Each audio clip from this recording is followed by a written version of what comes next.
To make the Corpse Reviver number 2, you will need 20 ml of gin, 20 ml of Cocchi Americano or Lillet, 20 ml of a Curacao or triple sec. I am going for Marionette, 20 ml of freshly squeezed lemon juice, an absinthe rinse, and a lemon twist garnish. You will also need a citrus press, a jigger, a shaking tin, some good ice, a Hawthorn strainer, fine strainer, a Coupe glass, and if at all possible, a little Atomiser bottle.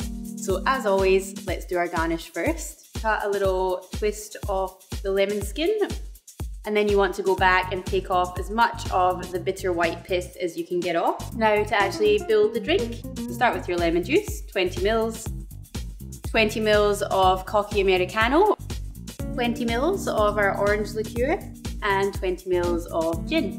So the easiest way to achieve the absinthe rinse is to find a little atomizer like this and then just squirt it into the glass. If you don't have an atomizer, then just pop a little dribble into your glass, swirl it around, and then discard the rest of the absinthe into the sink. Now you want to fill the small half of your shaker tin with ice and shake as hard as you can.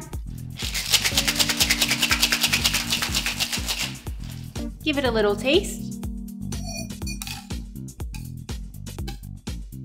Delicious. So you want to use your Hawthorn strainer to hold the ice back, and then your fine strainer to get all of the extra little shards of ice out.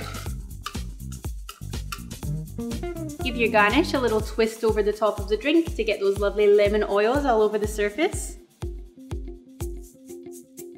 Pop it on the side of the glass. So there you have it. Corpse Reviver number 2 to bring you back from the dead. Better give it a little try.